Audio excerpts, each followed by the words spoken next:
Next on Worcester News tonight, a tenant in the building where Fire Lieutenant Jason Menard died recalls the devastating moments of the night. Plus, area colleges are showing their support for Lieutenant Menard's family, offering free tuition for his children.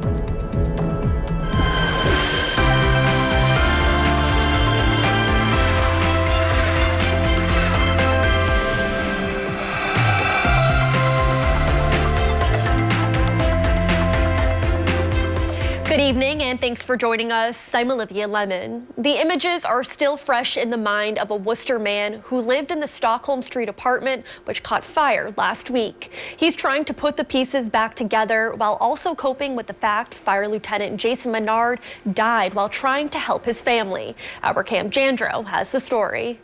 I don't know what else to do. It's going to be very hard.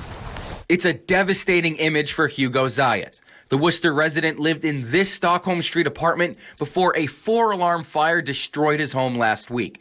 He was at the laundromat when the fire started, and his girlfriend alerted him with a video chat. And I got really worried because where the smoke was coming from, my son was on the other side of that wall.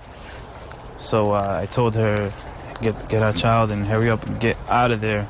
Zayas, his girlfriend, and their 8-month-old son lived on the 3rd floor for almost 3 years.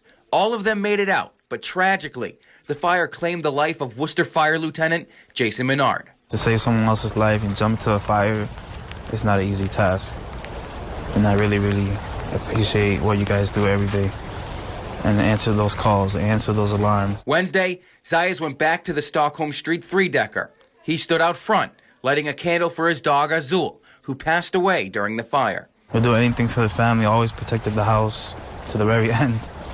He protected the house. Zayas and his family are currently staying with loved ones. He says although his house, possessions, and dog are gone, he has his family.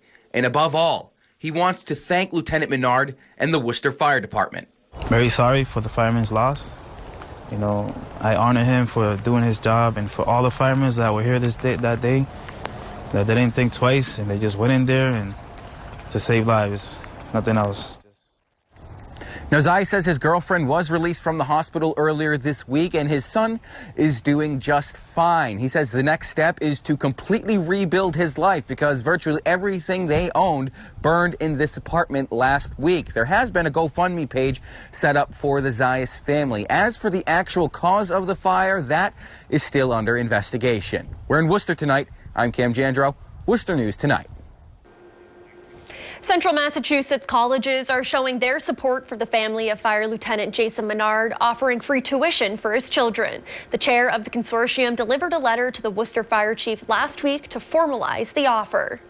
And it's not about us. This is really about the city and the wonderful community that Worcester is and how everyone's come together to support the family. The Higher Education Consortium of Central Massachusetts is showing its support for fallen Fire Lieutenant Jason Menard's family. All of the HECMA colleges talked about how could we reach out to the Menard family and to show our support during a very difficult time. 8 colleges will offer tuition waivers to the children of Lieutenant Menard if they're accepted to the schools. What we want to do was to show our empathy, our compassion, and our gratitude for his sacrifice and his service by being part of a response to not only his family, but also to his fellow firefighters. The consortium did the same thing less than a year ago for fallen firefighter Christopher Roy's daughter, Ava. Worcester has had its share of tragedies, and especially the fire department. The colleges say Worcester is a small community and say supporting one another is what makes it so special. Being such a small town, everybody here is connected in the city.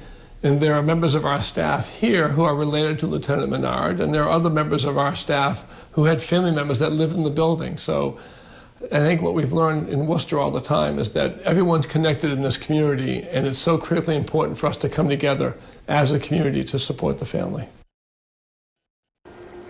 One person is dead after a car crash in Uxbridge this afternoon. The Uxbridge Police Department says the one car crash happened around 1 p.m. on River Road.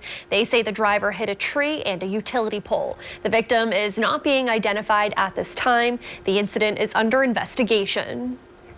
MassDOT holds a public meeting tonight to inform residents about major traffic impacts around the Kelly Square construction project.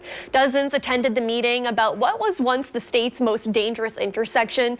It's being redesigned with a peanut-shaped roundabout before the Worcester Red Sox moved to the city in 2021. This was the first meeting for the contractor and designer to show their schedule and notify drivers of the construction. The start of construction is one of the major milestones, so it's getting the contractor out here, letting people know who they are, introducing our resident engineer. MassDOT says the next major milestone will be reversing the direction of Harding and Millbury Streets. They will have another public meeting early next spring to update the public. New tonight, the state Senate passes the bill banning drivers from using handheld cell phones behind the wheel. Senators voted 38-1 in favor. Hands-free cell phones will still be allowed, but there will be fines up to $500 for handheld use. Lawmakers say it will help save lives. The House approved the bill Tuesday, so it now goes to Governor Charlie Baker for his signature. Massachusetts was the only New England state without a ban on handheld devices while driving. Today marks 1 year of recreational marijuana sales in Massachusetts. Cultivate in Leicester was one of the first recreational dispensaries to open in the state. They've generated more than $500,000 in sales tax revenue for the town and have donated $250,000 to local charities. When the store first opened, there were challenges with large crowds and parking. Leicester's town administrator says Cultivate has been proactive in working with the town and its residents. Cultivate's been a breath of fresh air. They offer great revenue, and they've also been very, very good business partners. You know, when we opened, we wanted to be as prepared as we could be. We never expected just how immense that, we would be received. Cultivate says they are struggling to grow enough product to keep up with demand. They plan on expanding and currently have 4 projects underway. Worcester's Teachers Union recognizes an aide for her work in the classroom. Brenda Maxwell received the Educational Support Professional of the Year Award Wednesday night. Maxwell works with students and teachers at the Elm Park Elementary School and may be best known for running the Harry Potter book club, Hogwarts. And I knew how important it was to read and to get children involved in reading, so I thought I'd make it entertaining and fun. So they come in and they put on their robes and they make their wands and they sit and they read. Maxwell has been involved in the Worcester public school system for more than 20 years. High school basketball season hasn't started yet, but Oxford High School hosted a special game Wednesday. The Oxford High School Best Buddy game had students taking on the teachers. The basketball game is the school's biggest fundraiser for the Best Buddy program. The money is used to take the kids on trips to help them socialize outside of the classroom. President of the Best Buddy program, Molly Cook, says she really enjoys seeing the smiles on everyone's faces. I think it makes them feel more included, but it makes me happy to see them having a good time, like outside of the classroom and outside of me and my buddy, just hanging out, interacting with other kids, and it just not just one-on-one with me and them. So it's nice. The students won tonight, taking down the teachers 37-19. A local website dedicated to highlighting area restaurants is merging with the Worcester Wine Festival in an effort to promote more food and wine events in Massachusetts. Mass Foodies founder Luke Valancourt says it will bring together the best of both companies and will be successful in Worcester's evolving food scene. Valancourt says although Mass Foodies will no longer exist, the new Mass Food and Wine will execute world-class food and wine events in the area. We're really focused on looking at the restaurants, the chefs, and the wine programs that many of these restaurants have, and really trying to figure out a way to, introduce something new to someone who's looking to go out and try something creative. The merger will be effective starting January of 2020.